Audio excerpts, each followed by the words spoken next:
où l'Église est assemblée pour adorer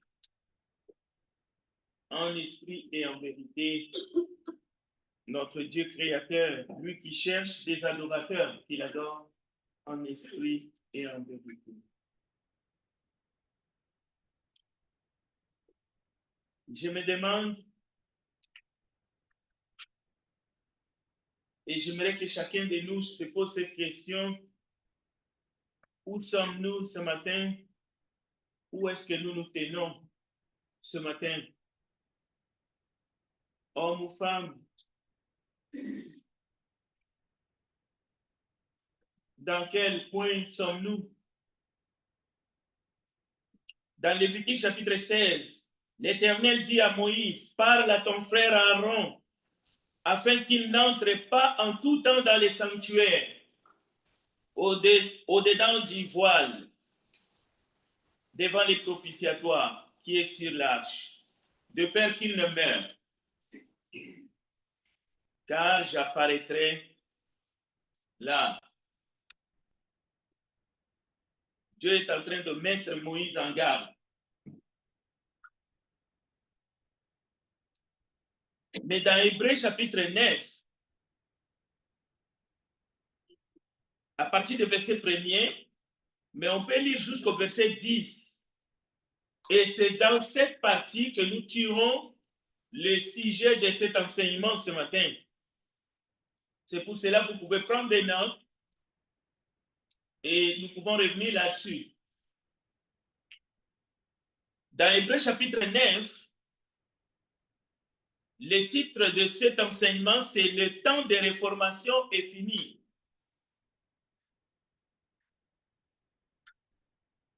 Il est dit dans ce texte, dans Hébreux chapitre 9, que derrière les seconds voiles se trouvait la partie du tabernacle appelée le Saint des Saints.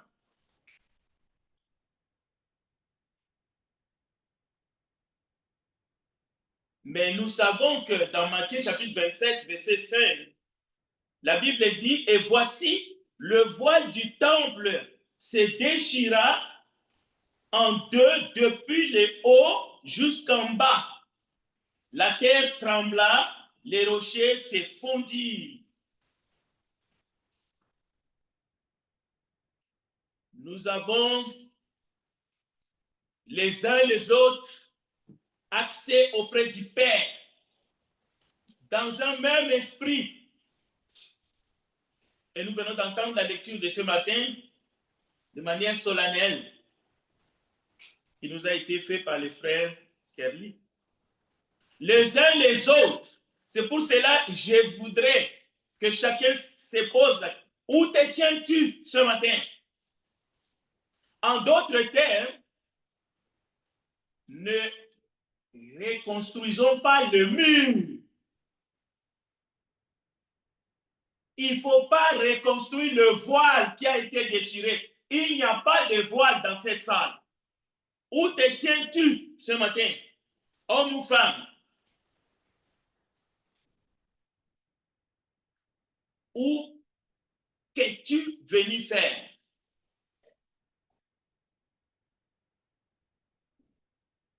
Es-tu une spectatrice? Es-tu venu adorer? Es-tu en train d'adorer ce matin? Il est possible, écoutez, car nous avons les uns les autres auprès du Père dans cette nouvelle alliance.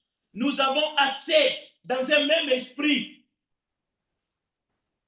En lui, tout l'édifice bien coordonné s'élève pour être un temple saint dans le Seigneur Jésus-Christ. En lui, vous êtes aussi édifiés pour être une habitation de Dieu en esprit, homme ou femme. Alors, comme notre jeune frère nous a dit de faire attention de ne pas pécher contre le Saint-Esprit, toi qui es une habitation de Dieu en esprit, si tu es en Christ,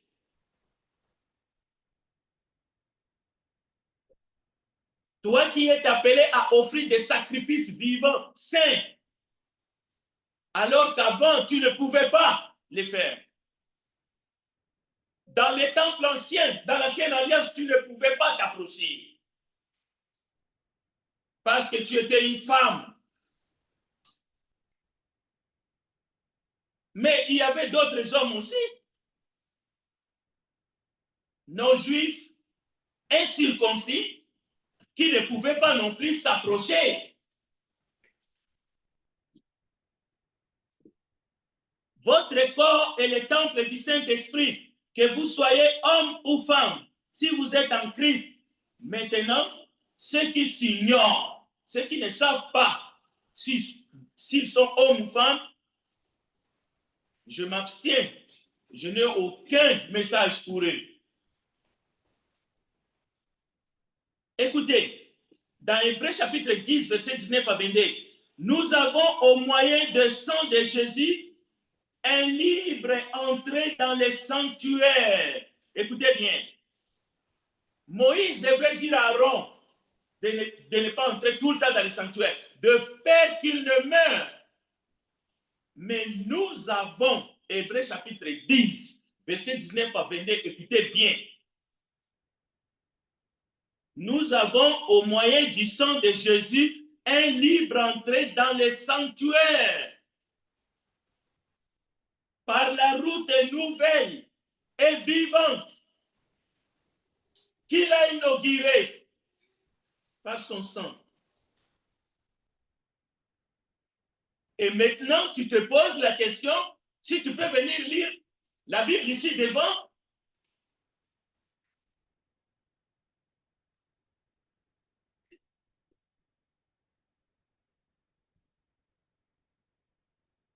Écoutez, nous avons un souverain sacrificateur, Jésus-Christ. Ce n'est plus les anciens. Lui, il a été établi sur la maison de Dieu. Écoutez, nous ne sommes pas de ceux qui se retirent ou se perdent. Ceux qui se retirent où? Tu veux te retirer du sanctuaire éternel. Cela veut dire que tu es venu ici pour regarder les uns. Toi, tu n'es pas en train d'adorer. On t'a mis dans la tête que tu es ici, pas pour offrir des sacrifices. Au fait, tu n'es ni sacrificateur, tu n'es ni prêtre. Tu es dans l'ancienne alliance. Tu as besoin de naître de nouveau et tu as besoin d'être en Christ pour comprendre ta position devant Dieu. C'est ça l'évangile. C'est ça l'évangile.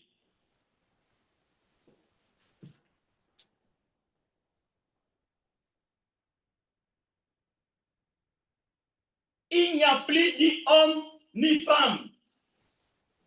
Dans l'ancienne alliance, il est dit dans Exode chapitre 19, écoutez, c'est une prophétie, mais qui est déjà accomplie. Vous serez pour moi un royaume de sacrificateurs, une nation sainte. C'est une nation sainte qui se lève ici. Ce n'est pas une question de secte. Vous êtes là pour adorer Dieu. Vous êtes des fils et des filles de Dieu. Vous avez un ministère. N'écoutez pas le monde qui essaye de vous endormir, mais vivant. Voilà les paroles que tu diras aux enfants d'Israël. Mais les enfants d'Israël, à cette époque-là, de l'Exode, ils ne comprenaient pas tout. Ils étaient limités. Mais aujourd'hui, ce matin, ne confondez pas. Nous avons l'ordre du culte. Ça, c'est l'ordre, simplement, pour adorer en ordre. Nous ne rebâtissons pas le voile.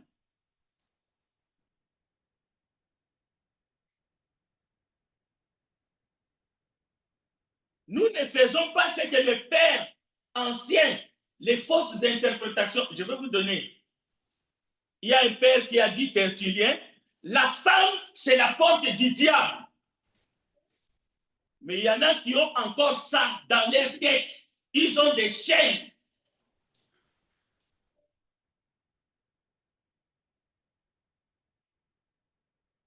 Je prie que chaque fois que vous venez dans la présence de Dieu, d'abord vous sachiez devant qui vous êtes. Sinon, c'est une perte de temps.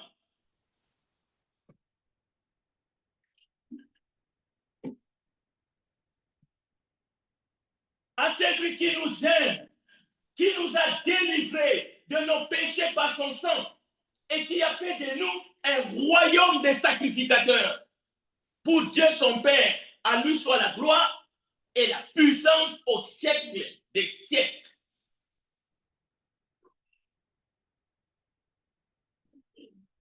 Donc, il y a des choses qu'il faut rejeter. La ruse, la dissimulation, l'envie, la médisance. La médisance. On continue à nous médire les uns les autres. Je suis un homme, je suis une femme.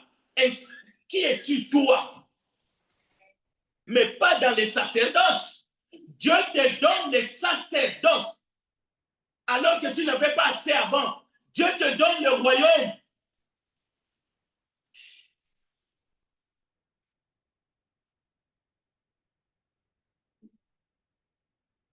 Et ce n'est pas assez.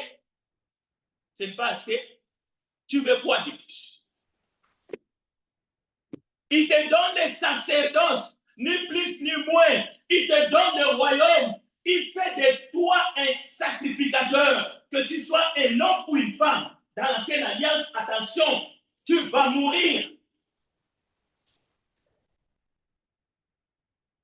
Aaron ne pouvait pas traîner dans les sanctuaires de peur qu'il ne meure. Mais aujourd'hui, Dieu t'ouvre la porte, l'accès, que tu sois un homme ou une femme. Tu es dans les sanctuaires de Dieu. Tu es dans le sein des saints. Pourquoi le diable veut te faire croire quelque chose pour que tu puisses tâtonner? Mais si tu n'es pas en Christ, viens.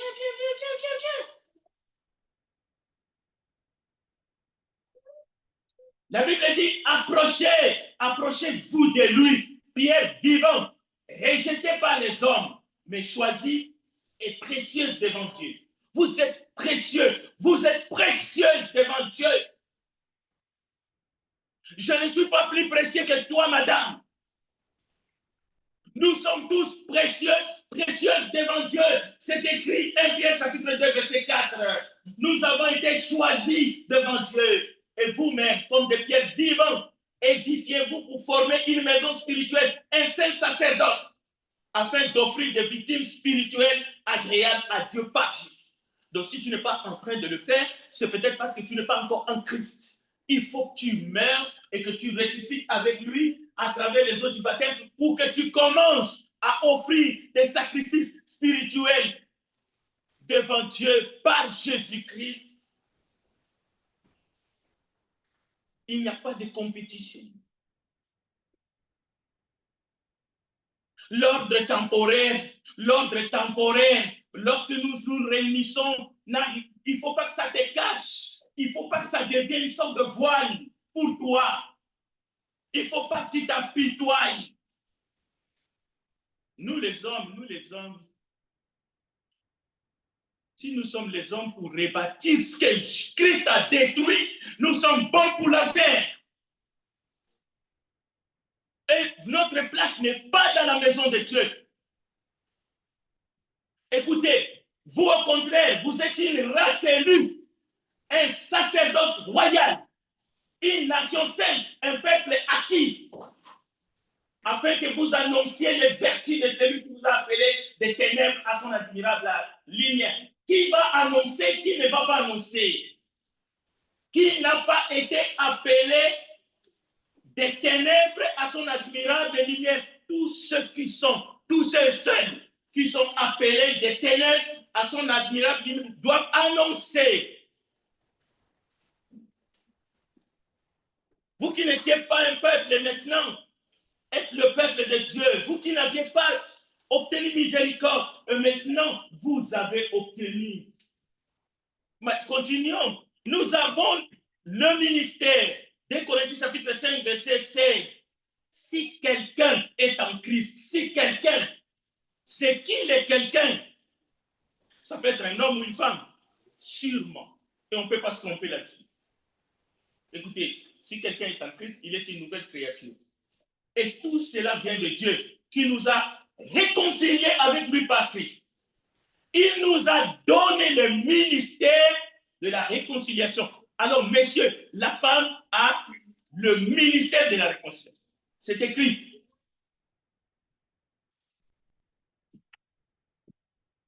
Dans les endroits où on vous ment, matin, midi, soir, la femme n'a pas de ministère. La femme n'a pas de ministère. C'est des voleurs.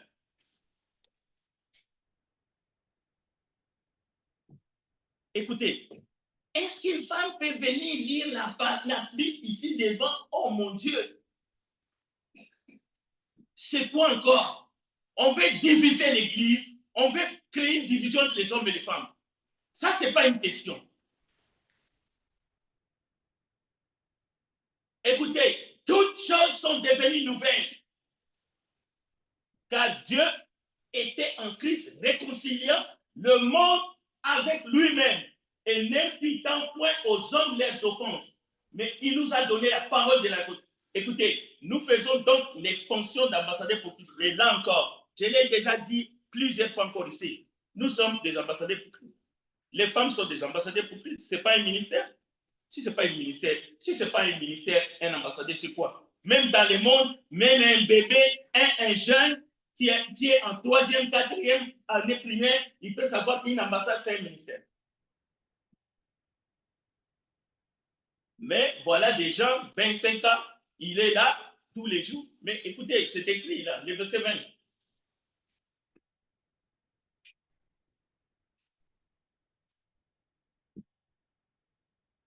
Maintenant, lorsque Paul dit « Je ne permets pas à la femme d'enseigner et de prendre autorité devant les hommes », qu'est-ce que cela veut dire? Qu'est-ce que cela veut dire? Le mot grec didasken, enseigner, c'est dans le Nouveau Testament. Ça couvre justement une grande vérité.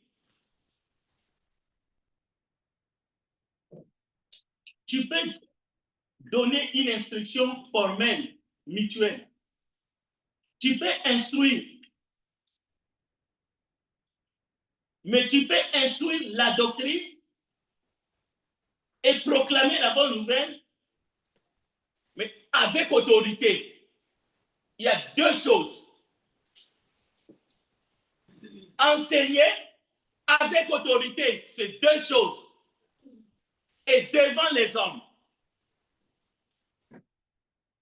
Est-ce que cet enseignement de Paul vient d'annuler tout ce que je viens de vous présenter sur le sacerdoce dans mon introduction?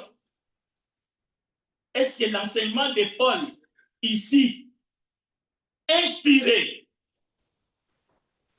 vient de changer quoi que ce soit avec l'accès que le Christ a ouvert par son sang, afin que nous puissions entrer dans les sanctuaires? Eh bien non, pas du tout. Ici, dans 1 Timothée 2, nous sommes simplement dans un enseignement, 1 Timothée chapitre 2, qui concerne l'ordre, mais aussi l'autorité.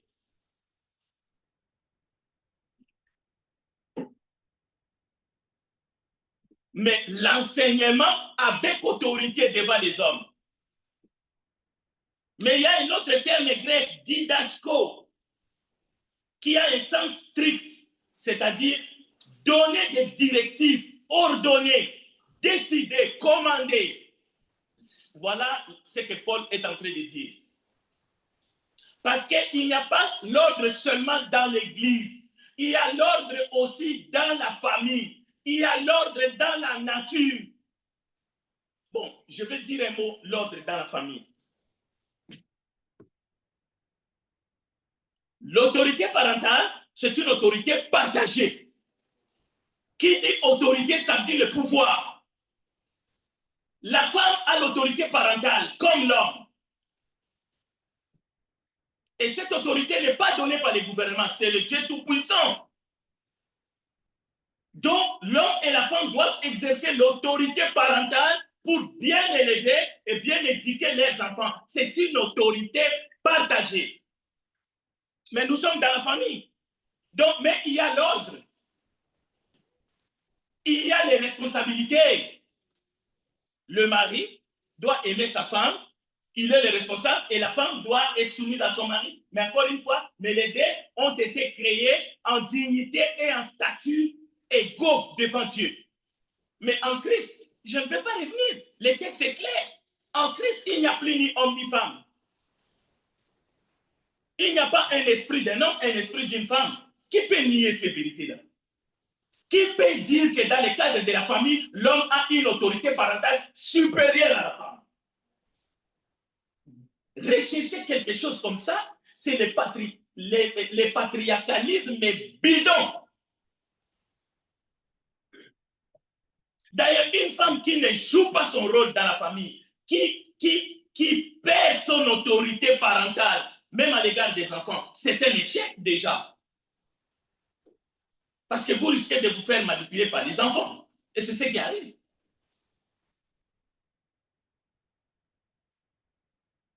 Et on peut continuer.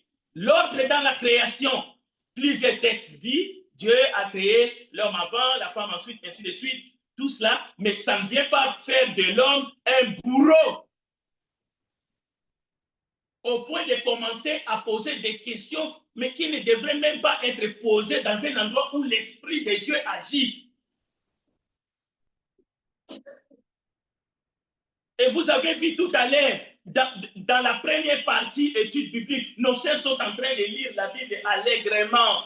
Qu'est-ce qui change que la sœur lit la Bible assise sur son banc ou qu'il vient ici devant le pupitre? C'est quoi les problèmes? Je me pose la question. Nous allons aller comme ça va être toujours comme ça.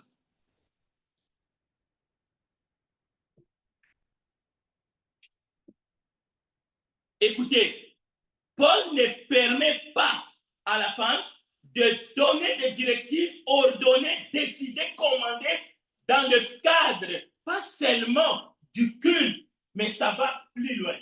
Mais Paul n'est pas en train de fermer complètement la porte en disant que la femme ne peut pas enseigner, ainsi de suite, la femme ne peut pas exhorter. Non, pas du tout. Je viens de vous montrer deux mots grecs. Il y a didaské, il y a didasko. Beaucoup d'aspects du ministère de la parole étaient inclus dans ces termes. L'évangélisation, c'est pour cela au premier siècle, il y avait des docteurs. Qu'est-ce que signifie un docteur? Selon la parole, selon la doctrine. C'est quelqu'un qui enseigne avec autorité, qui donne des directives. Et ces dons-là, nulle part dans la Bible, vous allez voir que ça a été attribué à une femme. Nulle part.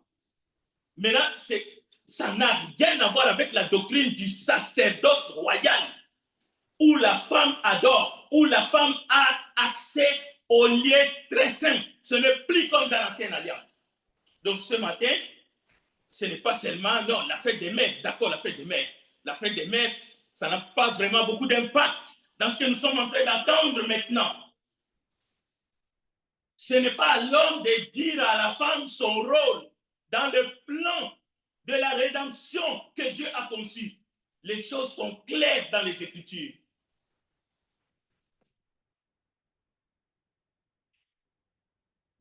Écoutez, le leadership de Marie, Jésus portant sa croix, beaucoup de Juifs étaient là, mais sa mère, son leadership est visible.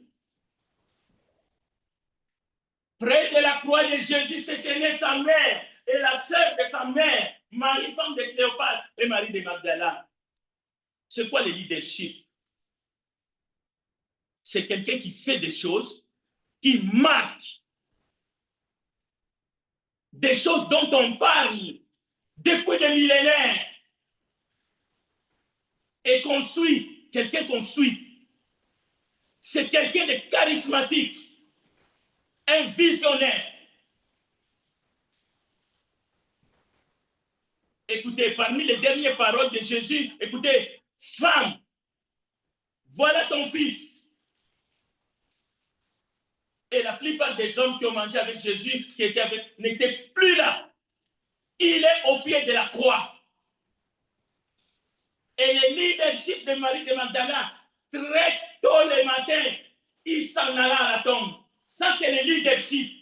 Ce n'est pas une question de paroles en l'air. Un homme.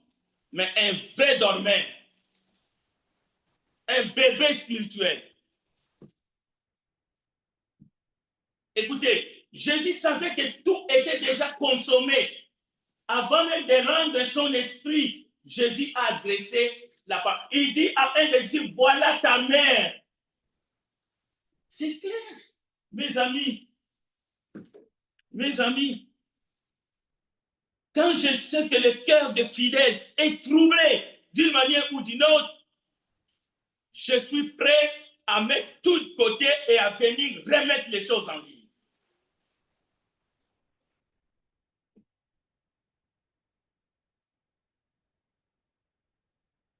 Écoutez, Galates chapitre 3, verset 26. Vous êtes tous fils de Dieu par la foi en Jésus-Christ. Vous tous qui avez été baptisés en Christ, vous avez revêtu Christ. Quelqu'un qui a revêtu Christ, vous voulez le diminuer? Comment? Par quelle manigance? C'est ça l'essence de ces paroles. Les silences dont on fait souvent allusion, ces silences-là, écoutez, les gens qui sont dans cet ordre, ils passent ici, ils partent. Moi, j'y suis. Je vais passer 2 ou 3 fois. Mais si vous n'êtes pas ici, que vous soyez un homme ou une femme, vous adorez, vous priez, vous chantez, vous louez, mais vous suivez cet ordre.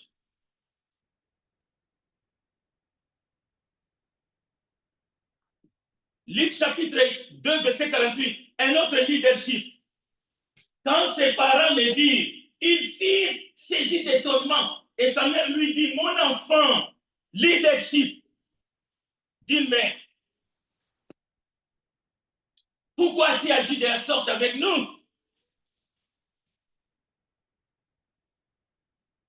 Voici ton père et moi, nous te cherchons avec angoisse. Il leur dit, pourquoi me cherchez-vous? Ne saviez-vous pas qu'il faut que je m'occupe des affaires de mon père? Mais ils ne comprirent pas ce qu'il leur disait. Et ce n'est pas seulement la femme qui ne comprit pas, le monsieur aussi ne comprit pas. Les deux. Et ils avaient tous deux l'autorité parentale. Mais écoutez encore le leadership féminin. Puis il descendit avec eux pour aller à Nazareth et il leur était soumis. Les deux. Enfants, obéissez à vos parents. Il n'est pas dit, enfants, obéissez au père, et puis avec la mère, vous allez jongler. Comme ces pères-là qui disent à leurs enfants, n'écoutez pas votre maman. Ah, il y en a. Il y en a. Vous avez tort. Mais il y a aussi des mamans qui disent, écoutez, votre père, sa tête, ça ne fonctionne pas bien. Et il y en a des mecs qui disent ça. Jeunes gens, n'écoutez pas. La parole dit, enfants, obéissez aux parents. Les deux. Ce sont vos autorités ici-bas sur la terre. Les deux. Mais la Bible dit, dans le cadre du leadership de Marie, sa mère gardait toutes ces choses dans son cœur.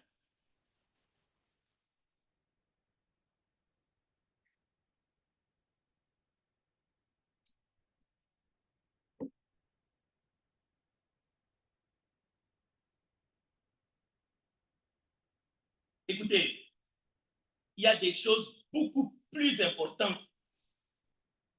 Mais ces choses-là ne concernent pas seulement nos vies ici sur la terre. Ça concerne nos vies dans les ciels. Et dans les ciels, il n'y aura plus ce débat entre un homme et une femme. les hommes ne prendront même point des femmes et les femmes ne prendront point des hommes. Ils seront comme des anges dans les cieux. Et c'est comme ça que nous passerons l'éternité. Mais avant cela, dans l'Église, nous ne devons pas continuer à nous mépriser les uns les autres à cause que je suis un homme, je suis une femme. Nous devons arrêter, surtout dans le cadre de l'adoration. Faire comprendre aux femmes qu'il faut qu'ils se taisent dans l'église, c'est un mauvais message. Parce qu'ils viennent comme des sacrificateurs. Ils viennent pour adorer. Je ne dis pas qu'il faut qu'ils fassent des bruits. Ça, c'est clair et net. Je ne dis pas que si leur nom ne figure pas sur l'ordre du culte, c'est qu'ils sont moindres. Ils sont la porte du diable, comme Tertullien a dit. Non, Tertullien a compris à tort et à travers. Son interprétation est fausse.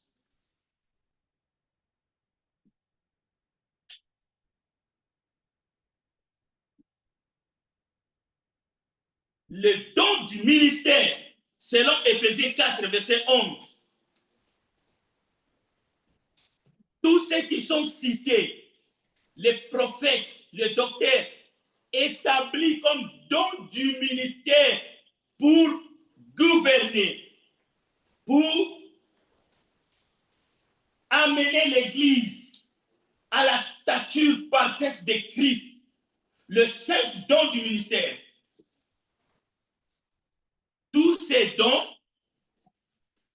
lorsqu'il s'agit d'enseignement ou de diriger, ce sont des actions qui sont faites avec autorité. Et dans ce cadre-là, le message est clair. Nous avons vu qu'au 1er siècle, depuis que l'Église a été établie, l'autorité normative qu'il ne faut pas généraliser. Dans ce sens-là, l'autorité absolue qui est aujourd'hui dans la parole, c'est-à-dire que celui qui parle devant vous n'a pas autorité devant vous, dans le sens que je n'ai pas pression, je n'ai pas autorité sur vous, contre vous, en tant qu'individu, mais par contre, je présente la parole de Dieu avec l'autorité qui est incarnée, qui est dans la parole de Dieu. C'est pour cela l'évangile en lui-même, c'est une puissance pour le salut de quiconque croit. Alors, étant donné que je délivre le message avec puissance, avec autorité, devant les hommes et les femmes, Paul, poussé par le Saint-Esprit à cause de ce qui s'est passé dans le jardin d'Éden, il dit, il ne faut pas que les femmes puissent se présenter devant les hommes, justement en présentant le message avec autorité dans ce sens-là.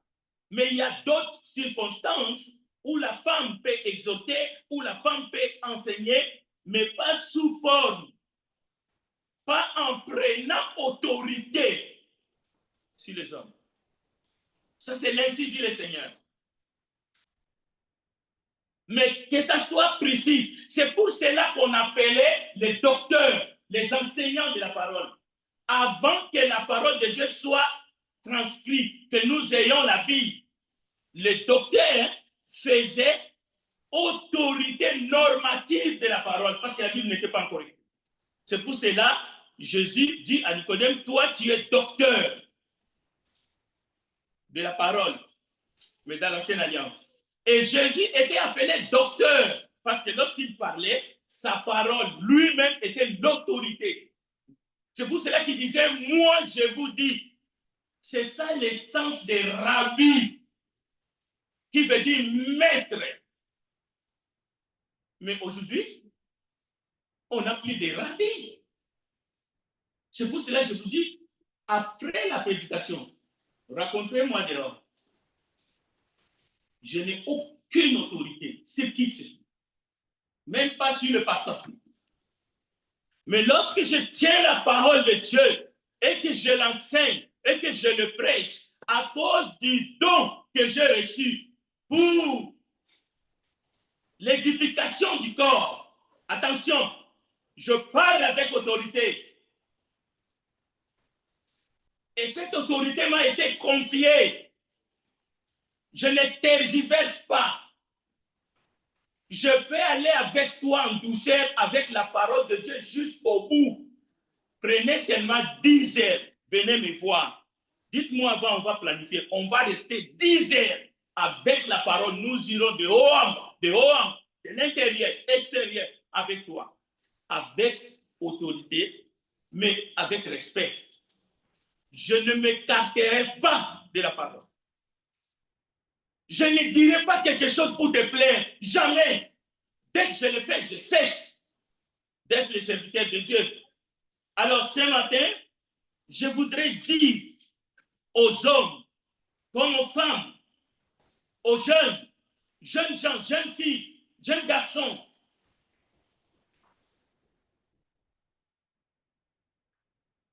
ton Père Céleste te donne le royaume. Il t'a donné le sacerdoce. Que personne ne te diminue. Que personne ne t'ouvre les yeux sur des futilités et banalités. Est-ce que je peux faire ceci? Est-ce que je peux faire cela? Je suis une personne élue, choisie de Dieu. Il n'y a personne qui peut m'empêcher de m'approcher du trône de la grâce.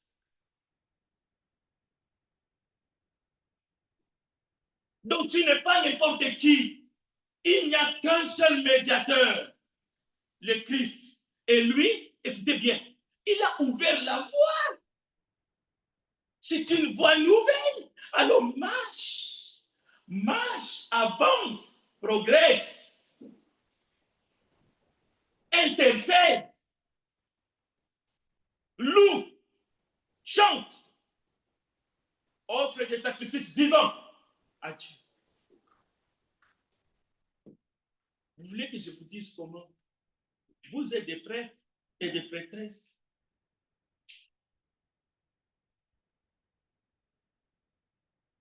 Écoutez, la guerre entre hommes et femmes, c'est fatigant. Mais dans le monde, pas dans l'église.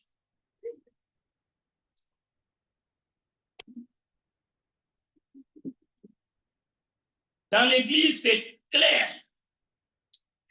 Nous sommes dans la vérité.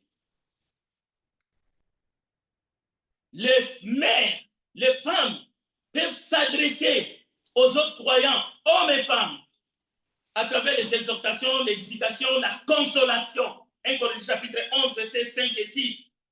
Tout cela est accessible. Le silence pendant les cultes, ce n'est pas une discrimination, ni pour les femmes, ni pour les hommes.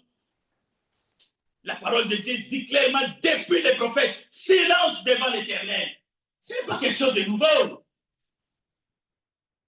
Mais lorsque tu es une nouvelle création en Jésus-Christ, il faut connaître ces avertissements. Il faut garder ta place devant le Seigneur et surtout devant les cultes. Il faut être une femme comme Sarah. La Bible dit, elle était soumise, mais elle cherchait toujours à faire la volonté de Dieu. Mais son leadership était incontestable dans des moments clés. Et les hommes doivent respecter leur épouse. Et pendant les cultes, il n'y a pas de discrimination. Ici, il n'y a pas de classe. Il n'y a pas une terre sainte ici. Devant, il n'y en a pas. Il n'y a pas de rideau comme dans l'Ancienne Alliance. C'est quoi cette histoire? Vous avez vu, j'ai une chaise ici où je peux me mettre avec un chapeau long. Est-ce que vous avez vu ça? Je m'assois avec vous là-bas. C'est pas assez pour vous montrer qu'ici, dans l'Église du Christ, nous suivons la parole de Dieu. Nous la respectons. Et nous la prêchons. Nous la faisons. Alors, je vais m'arrêter ici pour dire, écoutez, ne vous en faites pas. Avant que nous prions, j'aimerais simplement que personne qui n'est pas en Christ reparte comme il est venu ou comme il est venu ce matin. Parce que vous avez vu les enjeux. Les enjeux sont tellement grands. Que Dieu vous bénisse et qu'il bénisse sa parole. Amen. Chantons les chants d'appel et nous allons prier.